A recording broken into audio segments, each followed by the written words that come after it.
Sure. Okay.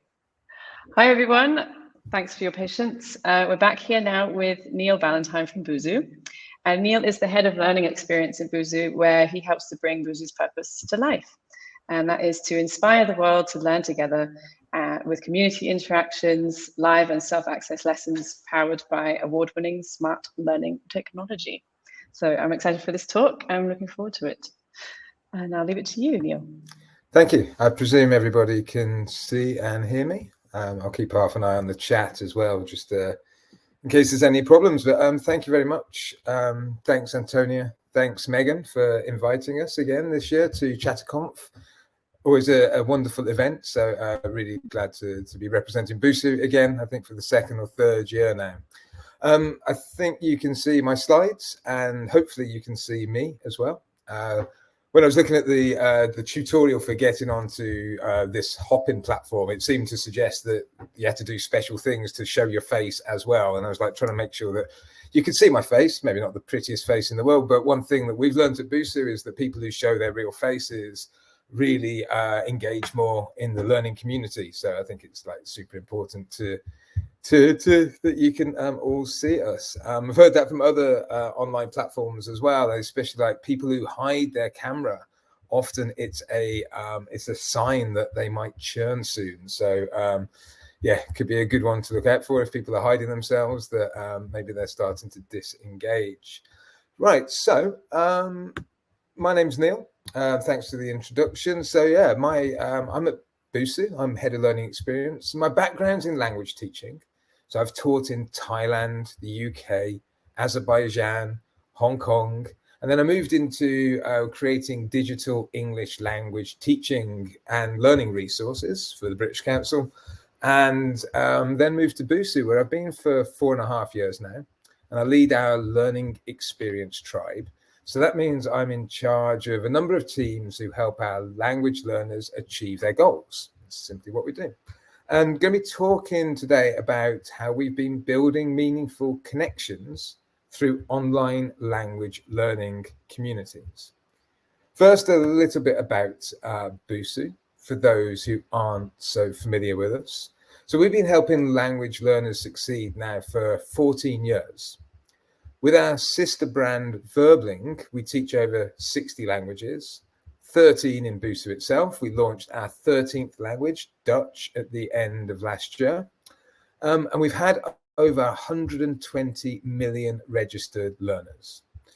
We've got a real big global reach. We often work with a lot of business and educational institutes, but most of our learners are in an individual setting. Now, I guess this won't resonate with everyone here, considering the type of conference it is. Hopefully, I don't think this will come as any surprise, but many people find language learning difficult. It's difficult to keep motivation high. It can be boring. It can be time consuming. It can be expensive. But it really does help you achieve dreams that otherwise would be unachievable. It helps you travel the world. It allows people to connect with wider members of their family. Of course, it helps people advance their studies, and it helps people find a new job. So that's what our purpose is at Busuu. We're here to help empower people through languages. And how we do that, it really is a combination of a number of factors. I mean, of course, we think it's the best way to learn a language. I'm sure some of the other participants might think that theirs is, but you know, we're all frenemies here. So how do we do that? Well, it's a unique combination of learning with our self-paced courses. We've got a huge team of learning designers working on the content, crafting our self-paced courses. And that content then is personalized to each individual's learning. We've got study plans, we've got AI-powered vocabulary and grammar trainers which learn with you and help surface the right things to study at the right time. But it's not just about learning, of course, it's about practicing them, putting that learning into practice and doing that with native or native-like speakers. So we put people in connection through our group and one-to-one lessons. So in the last year, we've brought online group classes, which are part of the self-paced course. That's also then complemented by our community of speakers of the language that you're learning. And this community then provides the opportunity to practice and get feedback with native speakers and other fluent speakers and like learners who are also learning that language. And the community is really special. Community is special because it provides unlimited practice. So the live lessons are great. You know, there's no doubt that like having live online classes, they can really help improve your speaking and listening, but it's also time constrained. You know, you can only get so much time to practice online with a tutor, and it can get expensive for sure. Having a learning community around you provides you with unlimited opportunities to practice. A community can basically lead to more effective learning, and that's what we're going to be talking about for the next 15 minutes or so. What makes an effective learning community? So that's what we're the community. What is it? Well, the definition of community, and this is thanks to Google and Oxford here, the definition is a group of people who share the same characteristics. Well, certainly, you know, all these language tools have that. You know, we certainly do. All our learners want to learn a language. They all share that characteristic. But is that community effective? What do we actually mean by an effective learning community? So I like this quote from Harvard University. I think sums it up really well. So effective learning communities are aspirational and practical. So aspirational, there's things that people aspire to, there's shared goals there, and it's practical, it's useful in itself. They connect people that are eager to learn and work across boundaries. And I think this is really key here. So we believe that the Busuu community is very eager to do this. Our learners are here not just to play games. Don't get me wrong, there's nothing wrong with just like, you know, having some casual learning, like learning experiences and wanting to sort of have a more gamified experience. But we believe that our learners really want to make connections across boundaries. They want to feel connected to the language, its people, and its culture. And effective learning communities also allow people to share their success and learn from each other.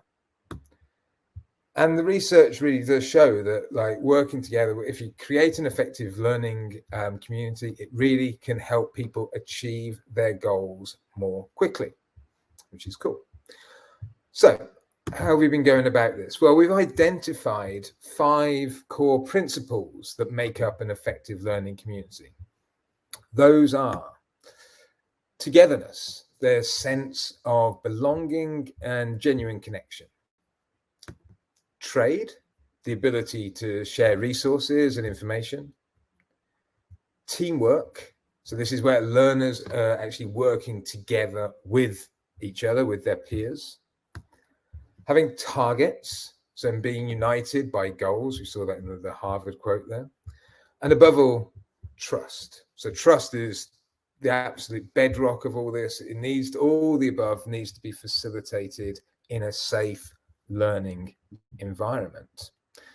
So let's go through those. We'll have a think about each of those then. So togetherness. So togetherness is all about giving learners a sense of belonging, feeling connected with their peers. So as I mentioned, like, we really think that, like, our learners, they want to learn a language to feel connected with the language itself, with its people, with the cultures that represent that. These are genuine connections. And we want that sense of belonging, like, to be really sort of positive as well. And a lot of research has shown that, like, the more sense of belonging that learners feel, the more that's positively associated with academic success and motivation. So that feeling, like, for people, if you feel good about sort of feeling together, it increases the value of that community. It increases your well-being and increases your chances of succeeding at the goal, which in this case, we're talking about whatever your goal might be in language learning. And most people want to get to a good communicative area so that you can at least sort of maybe go to that country and communicate with people. And how do we do that in Busuu? Well, our community is based on providing support in offering feedback and connections on the language learning that they're doing. And we'll look into that in a bit, exactly how we do that. We introduce the community by focusing on the benefits of learning together. and allowing people to connect with the speakers of the language you are learning. So, for example, I'm learning French, so I can connect with lots of French learners, and then French people who are learning English can do that in vice versa. So one of the ways that we benefit learners then is to be able to sort of cheer people on, to really kind of to give that feeling of togetherness, that like we're all in this together, we're all there to try and achieve our goals. And one thing that we've done, actually taken inspiration from a different field, from Strava, well-known fitness app. Strava found that they've got this function, I'm sure you know, that you can give kudos to the people that you follow, like if they've done some achievement, like done their run for the day or whatever. And basically they found that more kudos equals more exercise. So the more kudos their athletes got, the more exercise they did. And we asked ourselves, well, if more kudos equals more exercise, would more kudos in a learning environment equal more learning? Well, we found out that yes, celebrating each other and bringing people together really does help with motivation. And then there's always some use in friendly competition. So we've had some success with leaderboards. It's not the be all and end all, but it can provide that bit of extra motivation to push on. And it's nice to see other people around you working. And what we notice is that some people will come in and out of leaderboards. They'll take notice or they'll ignore them as they want. It can add that extra boost sometimes to motivation. So all this provides that sense of belonging and genuine connection with peers. Right, the next one, we were talking about trade.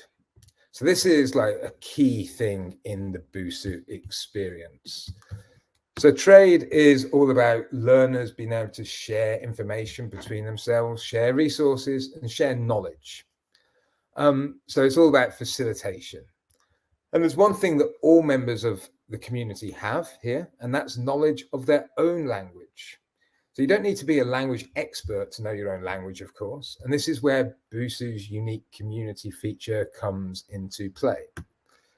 So if you don't know how it works, throughout the Busuu course, there are opportunities to practice the language you are learning using real-world tasks. So this is an example. This is a screenshot from our A1 English course, about midway through it. There's a few lessons there, lessons 38 to 40, focused on some self-access activity, focused on vocabulary around family, grammar around the verb to have, and then using vocabulary to describe your family. There's then the opportunity, if you want, to take a live lesson to consolidate that and to practice listening and speaking around that topic of family. But as I said, the language lesson, the live lesson, is constrained to a sort of 45-minute group class. And it's great, provides that speaking and listening practice facilitated by a professional teacher. But it's a one-off event. And after that, I think it's really important to keep on practicing. And this is where the community exercises come in. So there's the ability to reinforce all that with what we call a conversation task. This is what it looks like on web. So it's a real-world task, in this case, describing your family. And the learner can choose to respond with either a written or spoken response using the language they've learned in the previous lessons. So here we've got an example of someone learning English. They could be anywhere in the world. But for this example, let's imagine they're a French speaker learning English. So they will complete this task in English, and then that gets sent to all the English learners out there who are learning French, like me. So those responses are sent to that French learning community, and this is what I see then. So this is on, as a French learner, this is what I see. I see then the French speakers who are learning English, and I can provide them feedback there. There's this trade. I can provide my knowledge in my language. In exchange, then hopefully they will be able to respond back to me when I need some help. And you don't need to be a language expert here. So most people are able to spot an error. Most people are able to recast something in a way that sounds much more natural. So often this is what our learners want. They want to be able to see, how would you say this more naturally? And this then is the element of trade. I'm giving you some of the knowledge that I've got in exchange for a few things. So one thing is that simple act of giving and helping. That in itself is an altruistic motivator. So that really sort of people feel good about helping other people, feel good about yourself, you're going to be more likely to carry on your learning. Then there's the ability that the person who just corrected you just corrected will correct you, that act of reciprocity. And that provides a nice support loop and knowledge exchange loop. So there we got Zena at the top. So hopefully I corrected hers this morning. Now, next time I do my French conversation, hopefully Zena will respond back to me. And what you often see is that exchange then continuing between learners. Like here's an exchange between some German and French learners, and you can see the chat sort of developing underneath the line there. So multiple people getting involved, trading different insights and suggestions. And yeah, if we know that if you give and receive feedback, you're much more likely to stick around and carry on learning. So that result of the trade keeps motivation high, provides accountability, and adds to that feeling of community. So our next principle is teamwork. So teamwork, this is all about getting learners to work with peers, with their peers. So there's been plenty of research to show that collaboration in online learning increases student retention, learning success, and satisfaction in the course. So once you start learning together, you're more likely to continue in ongoing teamwork. We know this, things like the workplace. As soon as you start sort of working on a project together, it's much easier to carry on working on different projects. So the corrections we saw has an element of teamwork in it. And that then sort of feeds back into a positive loop that drives people's motivation. It's also super important to see other learners. So one thing we know, many learners feel there's something wrong with them. Why do they find it so hard when other people seemingly find learning a language so easy? As adults, we know, like, we've been sort of conditioned to feel bad about making mistakes in front of other people. But teamwork here kind of pulls down the curtain. It pulls away that facade. We see other people also making mistakes. We see that that doesn't really matter, that they are continuing on anyway. And it doesn't always necessarily impede understanding, and it's completely natural. So this is where our live classes come in. And I mentioned Busuu offers live group lessons. And one of the reasons we're focused on group rather than individual one-to-one learning here is that community element. Now, I have to admit, I was till a few years ago, I was a little bit of a language snob. I think I kind of thought that like one-to-one private tuition was going to be the way for me to like really boost my language learning. And it did, and it does to an extent. Like, it has really helped me. But what I kind of had to challenge myself for was like, you know, the benefits of group learning. And what I really saw was, when I started going into group, like how much more listening practice I got in that, and how good it was to see other people making mistakes, and how much easier that made me feel then about like not feeling bad about the mistakes that I was making. So being part of a group dynamic then, so really makes people feel connected with each other. And then teamwork often forms part of that great group lesson experience. So within our group lessons, we often have opportunity where learners can work together to solve a problem, for example. You know, this is very common in the bricks and mortar classroom, getting pairs to work together on problems, and we're replicating that in our group classes. So despite students being dispersed, they get a sense of that community through teamwork in these live classes. And this is an example from one of our English live group lessons. So the learning objective here is for learners to role play a work situation where they have to find and agree on a time to work on a project. The lesson is focused on using language then for reaching a compromise, being willing to do something, being flexible with somebody, that sort of language. Useful language that could be applied to other negotiations. The learners then get the opportunity to team up, to practice that language, to negotiate weekend plans. So there's that element of teamwork there. Another example, here's an opportunity. It's a role play. There's the role play is like you're working with 6 potential social initiatives that you could fund aimed at young people. But you've only got enough money to fund 3 of them. So students have to work together, debate the advantages of each, and decide the best way to use the budget that you've got. So teamwork at play. Our next principle then is focused on targets. So targets here is really about learners being brought together by common goals. So we know that sharing your goals and achievements, especially with someone that you think maybe has a higher status than you or someone whose opinion you respect, is really effective in motivating you to get to that goal. So there's a common goal among language learners, especially within language pairs, of being able to reach mutual understanding. And then sharing the goals provides a level of personal accountability, much greater than if the targets had never been shared. And we've seen that. So when you start on Busuu, you're asked to set up a study plan. You're asked to say what level you want to get to, how much time that you're committed to. And this then provides you with daily, weekly, monthly goals. And those proximal goals are really important. But it's not just important for you. It's important then for other people to see those goals. And we talked about kudos before, but also what we've seen is that people are twice as likely to keep studying if they achieve their stated goals. So there's that feeling of like, you know, you're doing something well and you get that nice sort of delight moment when you achieve a particular goal. But then not only are you twice as likely to keep studying if you achieve your stated goal, you're twice as likely again if you share that achievement. So sharing it and being able to sort of like have that visible accountability really helps. But none of this matters, of course, if you haven't got the final principle in place, and that's trust.